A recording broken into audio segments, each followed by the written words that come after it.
បាទសួស្តីអ្នកនរគ្នាបាទអញ្ចឹងសម្រាប់វីដេអូនេះខ្ញុំសូមចែករំលែកអំពីរបៀបនៃការធ្វើជាហ្គេមបែបនេះបាទពេលដែលយើងចុចទៅបាទឧទាហរណ៍ថាយើងចុចបែបនេះមកបាទអញ្ចឹងសិស្សគាត់អាចឆ្លើយសំណួរពេលដែលយើងពង្រឹងពុទ្ធិបាទឬក៏អឺយើងចង់ប្រើក្នុងការចាប់ឆ្នោតចាប់អីយើងអាចប្រើនឹងមកបាទអញ្ចឹងសម្រាប់មួយនេះគឺរូបរាងជាការវាយជ្រូកបាទឧទាហរណ៍ពីទៅបាទយើងវាយចេញមកបាទអញ្ចឹងនេះជាការលេងសប្បាយជាមួយកូនសិស្ស បាទអញ្ចឹងដើម្បីប្រើប្រាស់កម្មវិធីនេះបានយើងទាំងអស់គ្នាចូលមកកាន់ Google Chrome មកបាទបន្តមកយើង search ពាក្យថានេះ stopwatch ST stopwatch នេះបាទនេះតើគ្នាចុច enter មកតមកយើងនឹងឃើញនេះយើងយកលើគេមកនេះonline stopwatch យើងមានព្រួយទៅមកក្រហមបៃតងនេះចុចលើគេនេះមកបាទចុចមកវានឹងមានទម្រង់បែបនេះអញ្ចឹងអ្វីដែលយើងបើសិនជាចង់បានដូចមានស៊ុយត្រីមានជ្រូកនេះគឺអ្នកនរគ្នាត្រូវយកនៅពាក្យថានេះ random name picker អញ្ចឹងក្នុងនោះមានច្រើនដូចជាការដាក់ timer ដាក់ពេលវេលាសម្រាប់កំណត់ឲ្យសិស្សធ្វើអីផ្សេងៗដាក់ជានាឡិកាផ្សេងៗបានហើយតែនេះសម្រាប់យើងអាចលក្ខណៈស្តៀងដូចជាការចុចមិញដែរប៉ុន្តែវាលក្ខណៈដូចជាការប៉ុន្តែហ្នឹងយើងប្រើបានតែលេខទេបាទប៉ុន្តែបើយើងចង់ប្រើឈ្មោះយើងប្រើ random name picker នេះមកអូខេបាទអញ្ចឹងយើងអាចចុចលើនឹងបានបាទឧទាហរណ៍ថាឥឡូវខ្ញុំយកលក្ខណៈជាឈ្មោះចុះបាទចុចលើវាមកបាទបន្ទាប់ពីចុចហើយយើងនឹងលោតមកខាងក្រោមនេះវាឃើញរូបរាងជាច្រើនមានការបើកកាដូបាទមួកសង្វេទមន្តការបោះគ្រាប់បាល់ការចាប់យកមាសអីផ្សេងៗបាទឧទាហរណ៍ថាខ្ញុំចង់បានលក្ខណៈជាស្ទូចត្រីចុះឥឡូវខ្ញុំចុចលើត្រីបាទអញ្ចឹងយើងលោតមកផ្ទាំងទៀតនេះអញ្ចឹងយើងអូសមកខាងក្រោមនេះវាឃើញស្ទូចត្រីហើយនេះបាទអញ្ចឹងយើងអាចឧទាហរណ៍មួយចុចលើវាមកនេះបាទអញ្ចឹងទេយើងអាចចុចលើវាប៉ុន្តែអ្វីដែលយើងត្រូវធ្វើបើចុចទៅវាអត់មានឈ្មោះសិស្សយើងទេអញ្ចឹងចុចកន្លែងរូបកងចក្រនេះបាទចុចលើវាមកបាទបន្ទាប់មកយើងត្រូវលុបឈ្មោះចាស់គេនេះចោលដែលយើងចុចកន្លែង clear list នេះបន្ទាប់មកយើងបញ្ចូលឈ្មោះសិស្សយើងបាទអស់ច្រើនបំផុតបានត្រឹម10000នាក់បាទបើចង់លើសហ្នឹងយើងត្រូវទិញ Premier អីហ្នឹងបាទអញ្ចឹងយើងអាចទៅយកឈ្មោះសិស្សយើងនៅក្នុង Word Microsoft Word ហ្នឹងបាទអញ្ចឹងយើងអាចទៅយកមកឥឡូវខ្ញុំមានឈ្មោះសិស្សខ្ញុំក្នុង Microsoft Word បាទយើងសេជាលំដាប់អញ្ចឹងហើយយើង Control អក្សរ A Control C មកបាទ copy មកបន្ទាប់មកយើងមកផានក្នុងនឹង Control អក្សរ V មកអូខេតែប៉ុណ្្នឹងមកបន្ទាប់មកអ្វីដែលយើងត្រូវធ្វើយើងអត់ចុច save ទេបាទអញ្ចឹងយើងចុចលើពាក្យថា name start name picker នេះបាទតែប៉ុណ្្នឹងទៅជាការស្រេចបាទអញ្ចឹងយើងឧទាហរណ៍ខ្ញុំចាប់ទៅបាទយើងចង់ឲ្យសិស្សឆ្លើយសំណួរបាទសិស្សឈ្មោះខាមករានេះ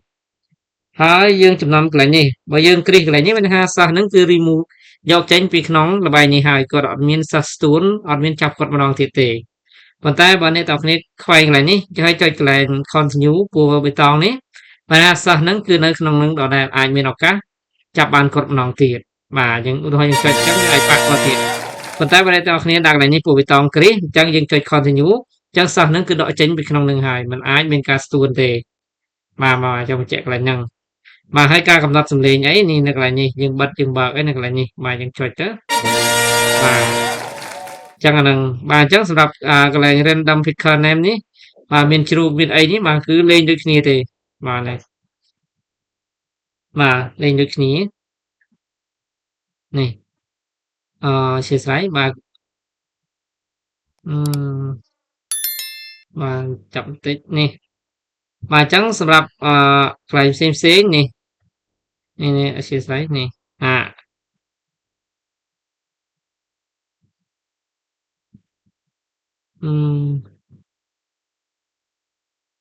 អឺអីជើងហើយបាទអញ្ចឹងសម្រាប់កន្លែង random picker name នេះនេះកន្លែង random នេះគឺការប្រើប្រាស់ដូចគ្នានេះកន្លែង random name picker នេះបាទកន្លែងមានរូបកូនជ្រូកមានអីគឺប្រើប្រាស់ដូចគ្នាប៉ុន្តែអាខ្លះប្រើបានច្រើនទេ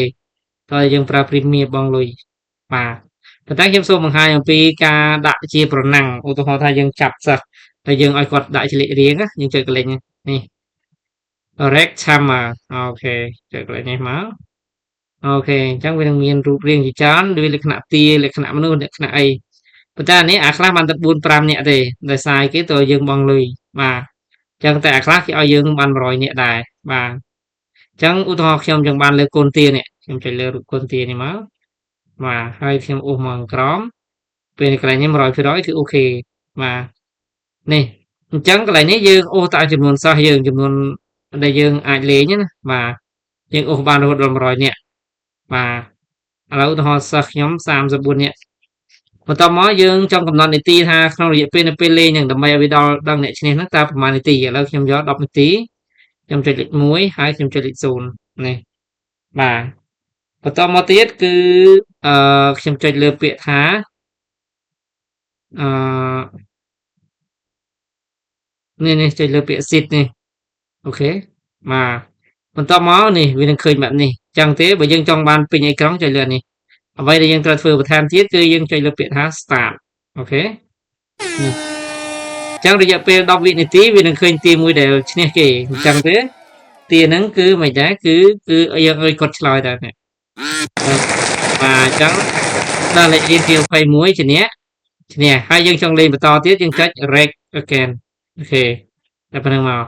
បាទអញ្ចឹងយើងអាចចុចលេងម្ដងទៀតទៅហើយកំណត់នាទីបើយូរពេកយើងកំណត់ឲ្យទៀតជាងនឹងមកអូខេបាទអញ្ចឹងអានេះជារបៀបមួយបាទពេលដែលយើងលេង Rec Timer ហ្នឹងមានមនុស្សមានអីនេះមានជិះកញ្ជ្រួចមានត្រីមានអីបាទអញ្ចឹងវាទាក់ទាញក្នុងការបង្រៀនដែរនេះជិះកង់រត់ប្រណាំងហ្នឹងប៉ុន្តែសូមបញ្ជាក់បាទអាខ្លះយើងតើយើងបង់លុយបានយើងលេងបានឥឡូវយើងខ្ញុំសាក់មើលអានេះឲ្យមើលនេះចាអានេះអីទេប្រហែលជានេះអញ្ចឹងពេលដែលវាលោតអញ្ចឹងគេថាលេងបានត្រឹម6នាក់ទេបើចង់ដល់100ធ្វើទៅបង់លុយបាទឲ្យគេជិះកង់នេះបាទអញ្ចឹងយើងកំណត់នាទីហើយយើងចុចសិទ្ធនេះទៅបានធម្មតាបាទអញ្ចឹងសង្ឃឹមថាលោកគ្រូអ្នកគ្រូឬក៏អ្នកកំពុងទស្សនាទទួលបានចំណេះដឹងថ្មីអំពីការបញ្ហាយើង random បាទការចុចឈ្មោះសាសក្នុងការឆ្លើយសំណួរហ្នឹងបាទសូមអរគុណច្រើនកុំភ្លេចចុច like ចុច share ដើម្បីទទួលបានវីដេអូបន្ថែមទៀតបាទមានខុសឆ្គងសូមអធិស្ឋានមិនខមមិនមានចម្ងល់សូមខមមិនក្រមសូមអរគុណច្រើនសូមគោរពលា